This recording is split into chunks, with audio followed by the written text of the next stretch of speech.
끝날 때까지 끝난 게 아니다. 신세계와 중구청의 입장을 나타내는 말인 것 같은데요. 지난 8년을 끌어왔습니다.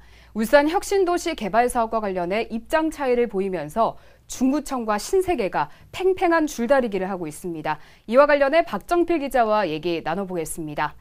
박 기자, 네. 지난 6월 신세계가 중구 혁신도시 개발 계획을 발표를 했는데 도대체 어떤 내용이길래 울산에서 이토록 이슈가 되고 있습니까? 네, 신세계가 지난 6월 28일 첫 번째 울산 혁신도시 개발 계획에 대해 발표했습니다. 네. 백화점이나 대규모 쇼핑몰을 짓겠다던 애초의 약속과는 딴판인 상업시설 3개층에 지하 7층, 지상 49층 규모의 오피스텔을 짓겠다고 한 겁니다. 오피스텔이요. 네. 원래는 백화점을 짓겠다고 했는데 오피스텔로 갑자기 바뀌니까 중구청의 입장에서는 먹튀다, 또 꼼수다라는 말들을 하면서 비판이 아주 거셌을 것 같은데요. 네, 맞습니다. 중구청은 지난 8년여 기다림 끝에 발표된 계획치곤 너무 어처구니 없는 계획에 크게 실망했고 네. 신세계를 향한 강한 비난과 함께 정현진 부회장의 공식적인 사과와 백화점 입점 계획 이행 등 4가지 요구사항을 신세계에 전달하고 네. 9월 30일까지 답변을 요청했습니다. 그리고 신세계의 오피스텔 건립을 반대하는 여론은 울산 전체 지역으로 번져나갔고 반대 서명운동에 중구민 5만여 명이 동참했습니다. 네, 특히 울산 시민들은 8년을 기다려왔어요. 네. 그래서 좀 실망감이 컸을 것 같습니다. 근데 이 중구청이 답변을 요청한 것이 9월 30일까지인데 그 전인 9월 16일에 신세계가 갑작스럽게 새로운 계획안을 발표를 했습니다. 네. 이전 6월 발표와 좀 달라진 게 있었을까요? 예, 달라진 점은 조금 달라졌는데 네. 신세계가 지난달 16일 새로운 혁신도시 개발 계획안을 발표하면서 오피스텔은 그대로 두고 상업시설만 2개층 늘려 울산 최대 규모로 조성하겠다고 한 겁니다. 최대 규모요. 네. 네. 단순하게 보면 상업시설 2개층만 늘어났을 뿐 지난 6월 발표한 계획과 달라진 게 없는 겁니다. 또 상업시설을 13,000평 이상 규모로 울산 지역 백화점보다 크게 조성하겠다고 했는데 네. 이 면적이 전체 면적인지 전용 면적인지 밝히지 않았다는 것을 문제 삼았는데 전체 면적일 경우 규모는 작아질 수밖에 없다는 것이었습니다. 그러면은 구체적인 내용은 말하지 않았다는 건데 중구청의 입장에서는 이 신세계가 사업할 의지가 없는 게 아니냐 하는 의구심도 좀 들었을 것 같아요. 네, 그렇습니다. 구체적인 상업시설 계획을 요구했음에도 불구하고 이번 발표 역시 이 부분이 결여됐다며 사업 의지에 대한 진정성까지 의심하게 됐습니다. 그리고 무엇보다 중구청과 한마디 상의도 없이 일방적으로 발표한 것에 또 한 번 크게 실망했습니다. 그러면 왜 신세계는 공식 입장을 발표하기로 한 30일 전에 먼저 갑자기 발표를 한 겁니까? 무슨 이유라도 있는 겁니까?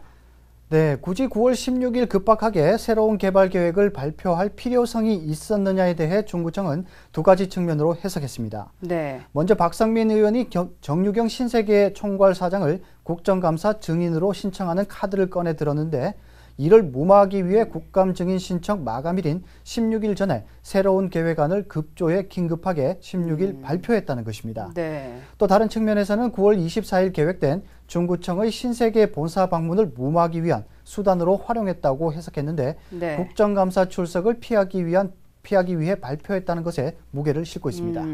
그러면 결론적으로 신세계의 어떤 정치적인 의도가 좀 묻어나는 급조한 개발안이다. 네. 라는 내용 같은데 갑작스러운 발표가 있었는데 박태환 중구청장은 본사를 찾아갔어요. 네. 그래서 좀 관계자와 만나서 이야기를 나눴다고 하는데 어떤 내용이었습니까?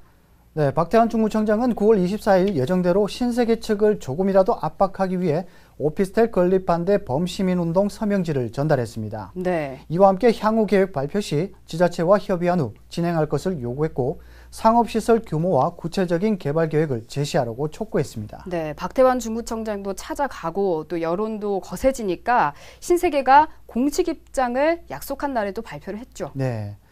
신세계 권상권 상무와 유병석 부장 등 임원들은 중구청을 직접 방문해 공식 입장을 전달했습니다. 네. 먼저 사업의 진행이 원활하지 않았던 점에 유감을 표하고 백화점 입점은 글로벌 금융위기와 코로나19 등 국내외 유통 변화 등 사업 진행에 중대한 영향을 끼치고 있다며 오피스텔 건립 계획을 고수했습니다.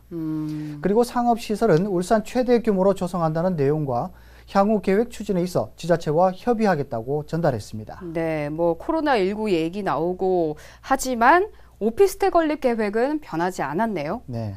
그러면은 중구청은 좀 실망스럽다는 입장일 것 같은데요. 그렇죠. 네. 일단 진정성이 없고 상업시설 규모에 대한 구체적인 계획이 제시되지 않았다는 점, 그리고 백화점 입점에 상응할 만한 시설 규모를 기대했지만 네. 그렇지 못했다는 것에 크게 실망하며 반발했습니다.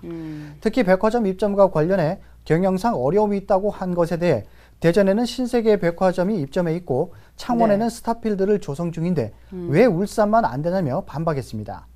그러면서 향후 구체적인 계획을 제시하지 않을 경우 단계별 대응에 나서기로 했는데 지난 6일부터 박태환 중구청장을 시작으로 릴레이 1인 시위에 들어갔습니다. 그러나 단체 시위나 불매운동 전개 등은 신세계 결정권자의 인사로 업무 파악 시간을 주기로 하고 신세계의 추이를 보며 대응에 나서기로 했습니다. 네, 1인 시위는 계속 하고 있는 건가요? 네, 그렇습니다. 네. 근데 지금 보면 신세계 측이 어떻게 발표를 한 후에 중구청이 대응하는 방식으로 계속 진행이 되는데 네. 좀 중구청이 먼저 구체적인 계획안을 설립을 해서 제안할 수는 없습니까? 네, 중구청은 불가하다는 입장을 먼저 밝혔습니다. 주민들의 의견을 반영한 상업시설 계획으로 중구청이 신세계 측에 협의를 요청하는 것은 네. 백화점 입점 원칙을 중구청이 먼저 어기는 것이기 때문에 어렵다는 입장입니다. 그러나 신세계 측에서 주민들이 원하는 수준의 진전된 상업시설 계획안을 제시한다면 언제든지 협의를 위한 문은 열려 있다고 밝혔습니다. 네.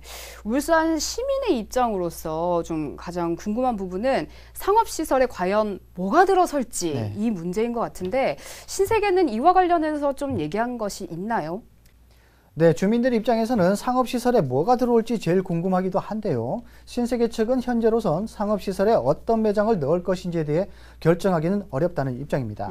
네. 그러면서 건축 설계 이후에 세부 계획안을 가지고 중구청과 협의해서 진행하겠다고 밝혔습니다. 근데 신세계 입장문에 보면 영화관이나 아쿠아리움 얘기도 나오던데 네. 그거는 정해진 건 아닌 건가요? 네, 그렇습니다.